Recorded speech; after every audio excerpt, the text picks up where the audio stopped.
الحمد لله نحمده ونستعينه ونستغفره ونعوذ بالله من شرور أنفسنا من يهدي الله فلا مضل له ومن يضلله فلا هادي له وأشهد أن لا إله إلا الله وحده لا شريك له وأشهد أن محمدًا عبده ورسوله الذي أرسله بالحق بشيرًا ونذيرًا وداعيًا إلى الله بإذنه وسراجًا منيرًا أما بعد فأعوذ بالله من الشيطان الرجيم بسم الله الرحمن الرحيم وما خلقت الجن والإنس إلا ليعبدون وقال رسول الله صلى الله عليه وسلم أول ما يحاسب به العبد يوم القيامة الصلاة الحمد لله আল্লাহ পাকের প্রশংসা মহান তাবারক তাআলা যে আল্লাহ রাব্বুল আলামিন আমাদেরকে অত্যন্ত মায়া মহব্বত করে মসজিদে আসা বসার মতো তৌফিক দিলেন সে আল্লাহ তাআলার উপর একবার সকলেই উচ্চ আওয়াজে মন থেকে জবান খুলে শুকরিয়া আদায় করি সকলে বলি আলহামদুলিল্লাহ রাসূল করিম সাইয়্যিদুল মুরসালিন খাতাবান নবিয়্যিন আশরাফুল আম্বিয়া সেই পয়গম্বরের প্রতি একবার দরুদ সালাম সকলে বলি সাল্লাল্লাহু আলাইহি ওয়াসাল্লাম মুহাম্মদ সাল্লাল্লাহু আলাইহি ওয়াসাল্লাম বলেন মান সাল্লা আলাইয়া ওয়াহিদান সাল্লাল্লাহু আলাইহি আশারা যে ব্যক্তি আমার উপর একবার দরুদ শরীফ পড়ে আল্লাহ রাব্বুল আলামিন তার উপর খুশি হয়ে 10 বার রহমত নাজিল করে বলেন সুবহানাল্লাহ। এজন্য দরুদ শরীফের আমল আমরা বেশি বেশি করব। আল্লাহ আমাদের সকলকেই কবুল আর মঞ্জুর করুক সকলে বলে আমিন। খুতবার মধ্যে যে আয়াতে কারিমা তেলাওয়াত করা হয়েছে ওমা খালাকতুল জিন্না ওয়াল ইনসা ইল্লা লিয়াবুদুন, আল্লাহ তামাম দুনিয়ার মধ্যে এত মাখলুকাত কিন্তু সকল মাখলুকাতের হিসাব আল্লাহ নিবেন না, কেবলমাত্র দুইটা মাখলুকাতের হিসাব আল্লাহ নিবেন। নাম্বার 1 ইনসান, নাম্বার 2 জিন জাতি। এই দুইটা মাখলুকাত ছাড়া কোনো মাখলুকাতের হিসাব হবে না কিয়ামতের দিন। সর্বশ্রেষ্ঠ মাখলুকাত হলো মানুষ, সুবহানাল্লাহ বলেন। মুহাম্মাদুর রাসূলুল্লাহ সাল্লাল্লাহু আলাইহি ওয়াসাল্লাম বলেন হযরত আদম আলাইহিস সালাতু ওয়াস সালাম থেকে ঈসা পয়গম্বর পর্যন্ত যতগুলো নবী রাসূলকে আল্লাহ পাঠাইছেন সকল নবীর সেরা নবী, সকল নবীর নেতা মুহাম্মাদুর রাসূলুল্লাহ সাল্লাল্লাহু আলাইহি ওয়াসাল্লাম। আল্লাহ সকল নবীদের শ্রেষ্ঠতা দান করেছে মুহাম্মদ সাল্লাল্লাহু আলাইহি সাল্লামকে।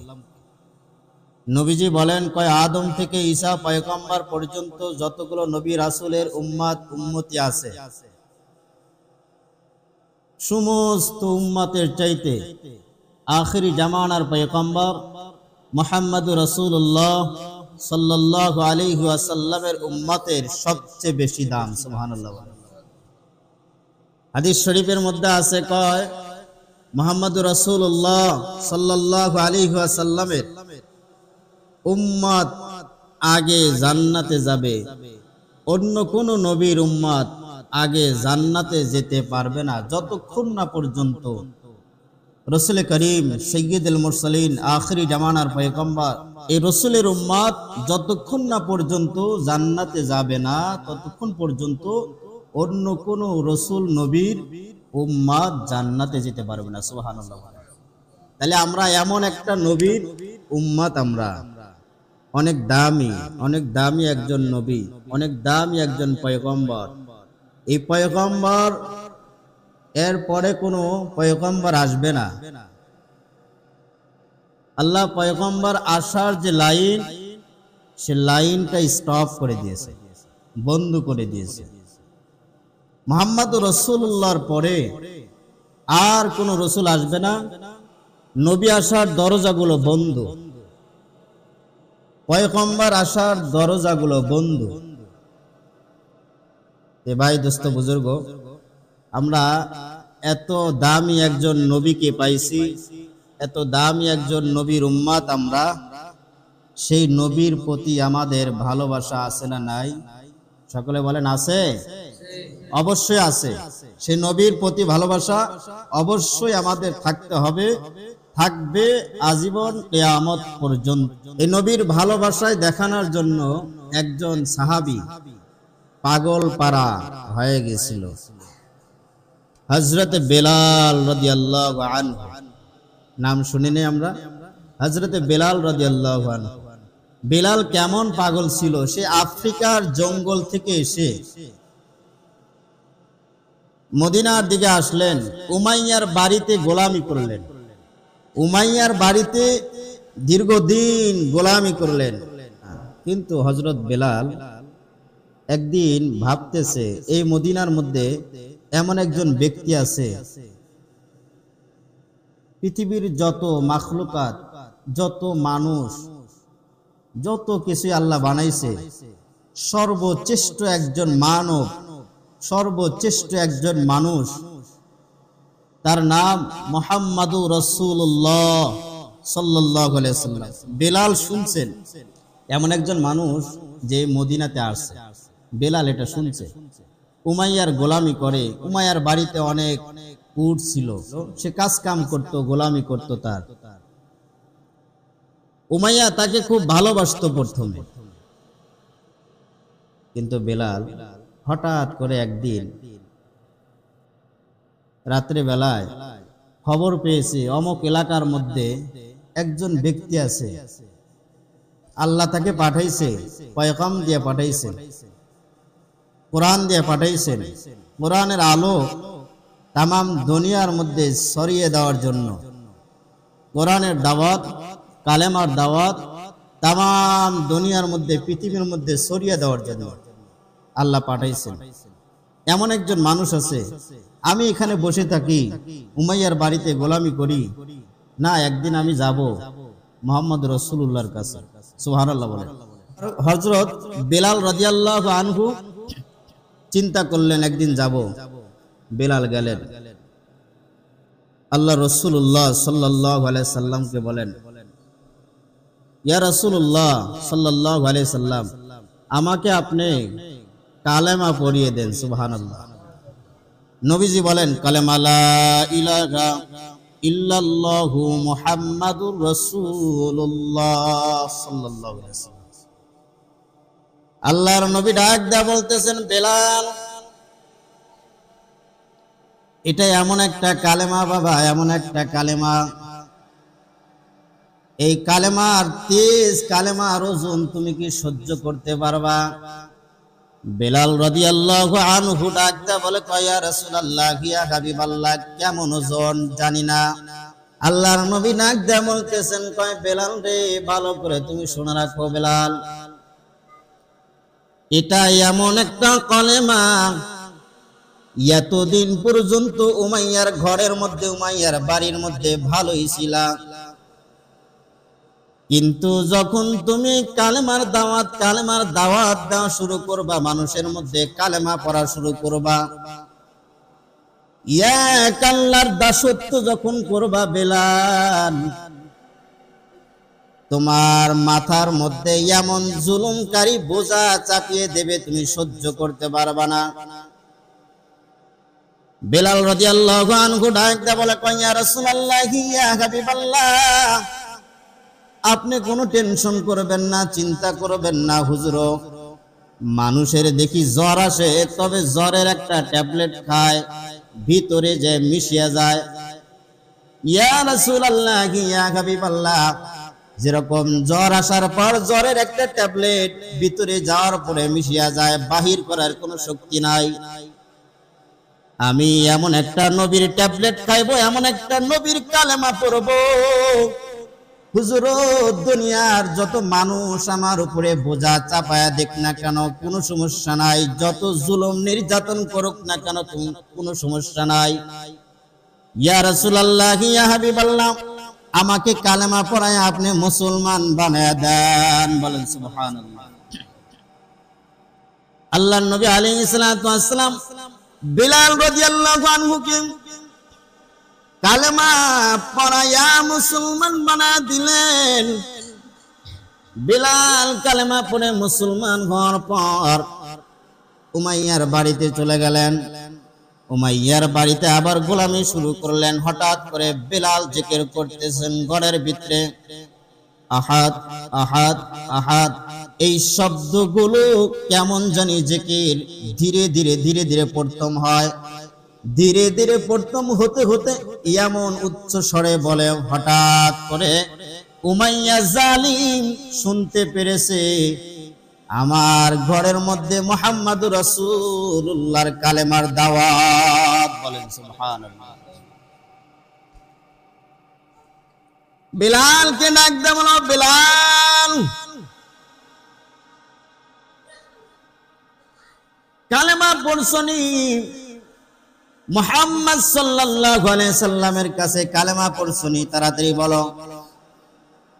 বিলাল শুধু জিকির করা শুরু করে দিলেন, আল্লাহর নামের জিকির।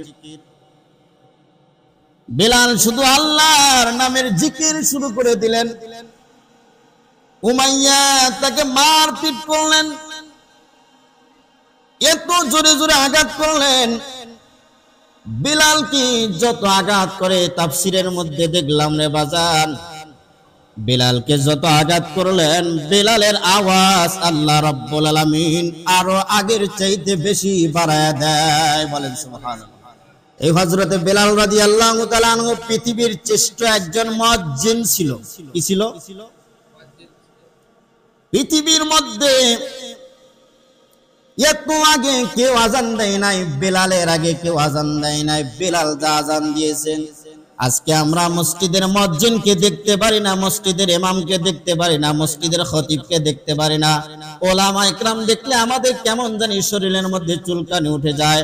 ওলামা ইকরাম দেখলে আমার কেমন জানি শরীরের মধ্যে কেমন জানি চুলকানি উঠে যায়, ভয়ঙ্কর ভয়ঙ্কর রূপ লাগে। মাথার মধ্যে পাগড়ি দেখলে, মাথার মধ্যে টুপি দেখলে কেমন জানি ভয়ঙ্কর ভয়ঙ্কর রূপ লাগে। আল্লাহর কসম করে বলি ও মুসলমান ইমানদার আল্লাহর গোলাম, আল্লাহ রাব্বুল আলামিন বলেছে, বান্দারে তোমরা শুনে রাখো, ওলামা ইকরামের সাথে যদি তোমরা যদি মহব্বত করতে পারো, আলেমের সাথে যদি তোমরা সঙ্গ দিতে পারো, একজন আলেমকে যদি বন্ধু বানাইতে পারো, একজন মসজিদের মুয়াজ্জিনকে যদি বন্ধু বানাইতে পারো, একজন মসজিদের খতিবকে যদি বন্ধু বানাইতে পারো, আল্লাহ রাব্বুল আলামিন কিয়ামতের দিন ওই বন্ধু রসিলা করে রাব্বুল আলামিন তোমাকে maaf করে দিবে। বলেন সুবহানাল্লাহ। হযরতে বিলাল রাদিয়াল্লাহু আনহু এমন একজন ব্যক্তি ছিল মুয়াজ্জিন, যেই বিলাল আজান দিত, মসজিদে নববীর মধ্যে আজান দিত না, একদিন আল্লাহ রাব্বুল আলামিন তামাম পৃথিবীকে সূর্য ওঠান নাই, অন্ধকার করে রেখেছিলেন। ঘটনা আমরা সবাই জানি। হযরত বিলাল রাদিয়াল্লাহু আনহু এমন একজন মুয়াজ্জিন ছিল, আপনারা দেখতে পারবেন কিয়ামতের দিন আমার এই মসজিদের মুয়াজ্জিন গোলবাহার চাচা ব্যক্তি যখন আজান দেয়, এই পৃথিবীর মধ্যে বাংলাদেশের মধ্যে কমপক্ষে 3.5 লক্ষর মতো মসজিদ, 3.5 লক্ষ এত মসজিদ, মসজিদের মুয়াজ্জিনরা যখন আজান দেয়, এই আজানের ধ্বনি গুলো আল্লাহ রাব্বুল আলামিনের আরশ পর্যন্ত লেগে যায়। বলেন সুবহানাল্লাহ। কিয়ামতের দিন সমস্ত ব্যক্তিরা দাঁড় করাবে, আল্লাহ রাব্বুল আলামিন সবাইকে দাঁড় করাবে, হাসরের ময়দান কায়েম হয়ে যাবে, অনেক ভয়ঙ্কর শুরু হবে, এমন আযাব গজব শুরু হবে। ওই আযাব গজবের মধ্যে দেখবেন এক শ্রেণী মানুষের ঘাড়গুলো আল্লাহ রাব্বুল আলামিন আসমানের দিকে উঁচু দিকে রেখেছেন। আল্লাহ পাক রব্বুল আলামিনকে জিজ্ঞাসা করবে, অনেক বান্দারা বলাবলি করবে, হায় হায় রে, এই ব্যক্তিরা কারা? এমন ব্যক্তি তো জীবনে কোনোদিন দেখি নেই। হায় রে, এই ব্যক্তিরা কারা? ব্যক্তির ঘাড়গুলো দিকে উঁচু দিকে, ঘাড়গুলো কেমন জানি, কল্লাগুলো উঁচু দিকে, মাথাগুলো উল্টো দিকে উঁচু দিকে। কারণটা কি? এই মানুষগুলো তো কোনোদিন দেখি নেই। আল্লাহ রাব্বুল আলামিন ঘোষণা করে দিবে, তোমরা জানো না ওই ব্যক্তি যারা দুনিয়ার মধ্যে হযরতে বেলাল রাদিয়াল্লাহু আনহুর মতো যারা আযান দিয়েছে। বলেন সুবহানাল্লাহ। একজন মুয়াজ্জিন 5টা বার মানুষকে ডাকে, আর মুয়াজ্জিনকে আমরা দেখতে পারি না। 5টা বার মুয়াজ্জিন বারবার বলে, হাইয়া আলাস সালাহ, হাইয়া আলাস সালাহ, হাইয়া আলাল ফালাহ, হাইয়া আলাল ফালাহ। আসো নামাজের দিকে, নামাজ পড়লেই কল্যাণ হবে। বলে না? বলে। মুয়াজ্জিন বারবার ডাকে যে আসো, আল্লাহর দিকে আসো, নামাজের দিকে আসো, তোমরা নামাজ পড়ো, নামাজ পড়লেই তোমার কল্যাণ হবে। এটা বেলালও ডেকেছেন, সর্বপ্রথম বেলাল ডেকেছেন। হযরত বেলাল রাদিয়াল্লাহু আনহু এত কষ্ট নির্যাতিত হইলেন, এত কষ্ট পাওয়ার পরে আল্লাহ রাব্বুল আলামিন পয়গম্বর আরবি সাল্লাল্লাহু আলাইহি ওয়াসাল্লাম হযরত বেলাল রাদিয়াল্লাহু আনহুকে মসজিদে নববীতে মুয়াজ্জিনের দায়িত্ব দিলেন। বেলাল বেটা, তুমি এখন থেকে আযান শুরু করে দাও, মানুষের মধ্যে প্রকাশ্যে আযান শুরু করে দাও, আযান দিবা। তোমার আযানের পরে আমরা 5 ওয়াক্ত নামাজ মসজিদে যে পড়ব। সুবহানাল্লাহ বলেন। বেলাল রাদিয়াল্লাহু আনহু আযান দিতেন, তবে বেলালের চেহারাটা ভালো ছিল না, বেলালের আযানটাও ভালো শুদ্ধ ছিল না, অশুদ্ধ ছিল। বলবেন হযরত বেলালের আযান কেন অশুদ্ধ ছিল? কারণটা কি জানতে চাই। একজন নবীর সাহাবী এমন ভাবে কেন আযান দিত? তাফসীরের মধ্যে পড়লাম বেলাল কেন অশুদ্ধ ভাষায় আযান দিত? বেলালের 2টা দাঁত কাফের বেঈমানরা ভেঙে ফেলতো। বলেন নাউজুবিল্লাহ। বেলাল এমন আঘাতপ্রাপ্ত ছিল, দাঁতগুলো উঠায় দিত। এজন্য বেলাল আশহাদুর কাছে আশহাদু বলতো, সিন গুলো ভালো উচ্চারণ হইতো না, হামজা উচ্চারণ হইতো না, অন্য পেলে উচ্চারণ করে আযান দিত। সাহাবায়ে কেরাম সকলেই একদিন ইশার নামাজের পর একটা বৈঠক করলেন যে ইয়া রাসূলুল্লাহ সাল্লাল্লাহু আলাইহি সাল্লাম মসজিদে নববীতে আযান দেয়, বেলালের আযান তো অশুদ্ধ হয়, বেলালের আযান শুদ্ধ হয় না, মেহেরবানি করে আজকে থেকে বেলাল আযান দিবে না, এটা কি আপনি করতে পারবেন? মুহাম্মদুর রাসূলুল্লাহ সাল্লাল্লাহু আলাইহি সাল্লাম তখন সাহাবায়ে কেরামকে বললেন, ঠিক আছে বাবা, তোমরা যেহেতু বেলালের উপরে আপত্তিকর কথা বলছো, রিপোর্ট দিচ্ছ, ঠিক আছে আমি বেলালকে বাদ দিলাম। বাবা বেলাল মসজিদে নববীতে এক কানিতে ইবাদত করতেছে। সুবহানাল্লাহ বলেন। বেলাল রাদিয়াল্লাহু আনহুকে ডাকলেন, ও বেলাল তাড়াতাড়ি আসো। বেলাল দৌড় বেড়ে চলে আসলেন আল্লাহর নবীর সামনে। আসার পর মুহাম্মদ আরবি সাল্লাল্লাহু আলাইহি সাল্লামকে বলেন, ইয়া রাসূলুল্লাহ, ইয়া হাবিবাল্লাহ, আপনি বলেন কি করতে চান, আপনি বলেন কি বলবেন, আমাকে তাড়াতাড়ি বলেন।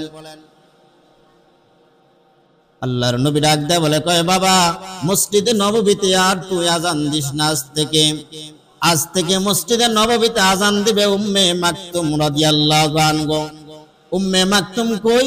উম্মে মাকতুম দৌড় পেরে চলে আসছেন, আল্লাহ রাসূলের কাছে হাজির হয়ে গেছেন। আল্লাহর নবী ডাক দিয়ে বলতেছে, উম্মে মাকতুম তুমি আজ থেকে মসজিদে নববীতে আজান দিবা। উম্মে মাকতুমের এত সুন্দর কণ্ঠ ছিল, মদিনার মধ্যে আর এত সুন্দর সুর আর কণ্ঠ কারো ছিল না। উম্মে মাকতুম সেদিন ফজরে আজান দিয়েছেন, ফজরে আজান দিয়েছেন, এত সুন্দর কণ্ঠ, এত সুন্দর সুর ছিল, সুরালিত কণ্ঠে পাগল হইয়া সেদিন কাফের বেঈমান নাস্তিকরাও সেদিন আল্লাহর নবী পিছনে এসে তারা জামাতে নামাজ পড়েছে। বলেন সুবহানাল্লাহ। হযরতে বেলাল রাদিয়াল্লাহু আনহু, আল্লাহর নবী তাকে মসজিদে মুয়াজ্জিন থেকে বঞ্চিত করলেন। সবাই ইশার নামাজ পড়ে চলে গেলেন বাড়িতে। বেলাল মসজিদের এক কানিতে বসে আল্লাহর ইবাদত করতেছে। বেলাল আর বাড়িতে যায় না, ফুফায়া ফুফায়া কান্দে, আল্লাহ তাআলার কাছে দরখাস্ত জানায়, আল্লাহ আমার কোনো দুঃখ নাই, তবে একটা দুঃখ, ইসলাম গ্রহণ করলাম, তুমি দেখেছো উমাইয়া আমাকে এত নির্যাতন করেছে, আল্লাহ তুমি দেখেছো আমার এই গলার মধ্যে গামছা লাগায়াম, রশিটা লাগায়াম, আমার গলাটা বেঁধে তারা গরম বালুর উপরে টেনে টেনে টেনে টেনে টেনে টেনে আমাকে নিয়ে গেছে। আল্লাহ তুমি ভালো করে জানো, তুমি ভালো করে দেখেছো পাথর চাপা দিয়েছিল আমার বুকে। আয় আল্লাহ, আমি আপনার কাছে দরখাস্ত জানাই, মসজিদের নববীর মুয়াজ্জিন পুনরায় আল্লাহ তুমি আমাকে কবুল করে নাও। বলেন সুবহানাল্লাহ। বেলাল রাদিয়াল্লাহু আনহু এরকম চিৎকার করে করে আল্লাহ রাব্বুল আলামিনের কাছে বারবার দোয়া করতে থাকে, আল্লাহ তাআলার কাছে। আল্লাহ রাব্বুল আলামিন বেলালের দোয়া কবুল করলেন।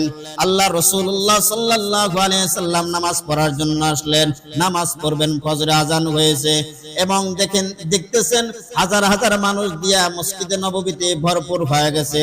অন্য দিনের চাইতে আজকে মসজিদে নববীর মধ্যে অনেক মানুষ বেড়ে গেছে।